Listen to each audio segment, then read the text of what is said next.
அதாவது இந்த சுகன்யாங்கிற ஒரு கதாபாத்திரம் கொஞ்சம் வில்லத்தனமாக நடிக்கிறாங்க அப்படிங்கிறதெல்லாம் உண்மையாக இருந்தாலும் கூட ரொம்ப எரிச்சல் தரக்கூடிய கதாபாத்திரமாக இருக்காங்க. இவங்க காரணத்தோட செய்கிறாங்களா அப்படிங்கிறதுக்கு ஒரு லாஜிக்கல் ரீசனே இல்லை. இப்போ மற்றவங்களுக்குலாம் வந்து பார்த்திங்கன்னா குமரவேலுக்கு, சக்திவேலுக்கு இவங்களுக்குலாம் வந்து ஜென்ம பகையாக இருந்ததெல்லாம் ஓகே.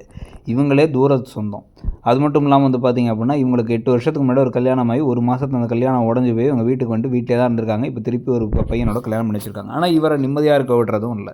இவரை கழுவி கழுவி ஊற்றி திட்டி அவமானப்படுத்தி அசிங்கப்படுத்தி பழனிவேலோட நிம்மதியை கெடுக்கிறது ஒரு பக்கம்னா, இன்னொரு பக்கம் இந்த குடும்பத்தோட குடியை கெடுக்கணும் அப்படின்னு நினைக்கிற அளவுக்கு, அதாவது இன்னொருத்தன் குடியை கெடுக்கிறது, இன்னொருத்தனோட நிம்மதி இல்லாமல் செய்கிறது, அவங்களோட வாழ்க்கையை வந்து காலி பண்ணுறது அப்படிங்கிறதுக்கெலாம் வந்து பேஸ் காரணம் இருந்தால் பரவாயில்ல. ஏதோ சைக்கோ கொலகார மாதிரி வந்து திரும்பி நான் விசாமல் போவேன், அந்த வீட்டுக்கு போனேன்னா அந்த வீட்டில் இருக்கவங்க எல்லாத்துக்குமே வெறுப்பாக நடந்துப்பேன், ஆனால் அவங்களுக்கு தெரியாமல் நல்ல மாதிரி நடிப்பேன், அதில் வந்து ரொம்ப அப்படியே வந்து ட்ராமா போட்டுக்கிட்டு இருப்பேங்கிறதுலாம் வந்து ஒட்டலை அப்படிங்கிறது தான் உண்மை. அதனாலே இன்னமும் எரிச்சல் வேறு வர ஆரம்பிக்குது. ஸோ இன்றைக்கி அதை இன்றைக்கி இந்த ப்ரோமோலாம் வந்து பார்த்திங்க அப்படின்னா வந்து இப்போ அரசிட்ட நான் தனியாக பேசினா ஓடி போகிறத பற்றி நான் ஒரு பிளான் பண்ணிவிடுவேன் அப்படிங்கிற மாதிரி வந்து இப்போ குமரவேல் சொல்கிறாரு.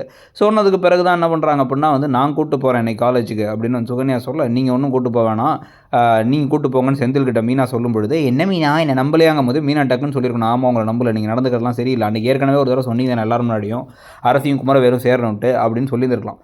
அதுக்கு பதிலாக இப்போ என்ன பண்ணுறாங்க, அவங்க கூட இதில் வேறு நல்லவங்களாட்டம் கோமதி வேறு அந்த குடும்பத்தை சொன்னேன் மீனாவை தரமிச்சு எல்லாருமே பேக்கு தான், பார்க்குறதுக்கு மட்டும்தான் வந்து விவரமாக இருக்க மாதிரி பார்ப்பாங்க, கம்ப்ளீட் பேக்கு குடும்பம் அந்த குடும்பம்.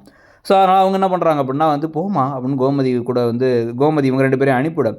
இதில் ஏதோ தப்பு இருக்குது அப்படின்னு சுகன்யாவை வந்து சந்தேகப்பட்டு மீனா செந்திலை கூப்பிட்டு பின்னாடி போனி பார்த்தா 2 பேரும் பேசிகிட்டு இருக்காங்க. குமரவேல் அரசியும் ஓடி போயிடலான்னு குமரவேல் சொல்லிகிட்டு இருக்க, டக்குன்னு போய் சட்டக்காலரை பிடிச்சி பலார்னு விடுறாரு செந்தில்.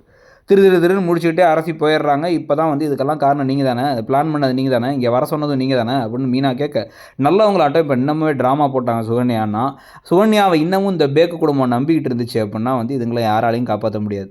அதாவது நல்லவங்களை எப்பயுமே கிறுக்கணுங்களாக காமிக்கிறது அப்படிங்கிற விஷயத்த சீரியல்கள்லேருந்து கொஞ்சமாச்சு நல்லவங்களை அறிவாளியாகவும் இருப்பாங்க, நல்லவங்க அப்படின்னா வந்து விவரம் இல்லாதவங்க கிடையாதுங்கிறத காமிச்சா பரவாயில்ல, நல்லாயிருக்கும்னு தோணுது. உங்களுக்கு என்ன தோணுதுங்கிறத சொல்லுங்கள்.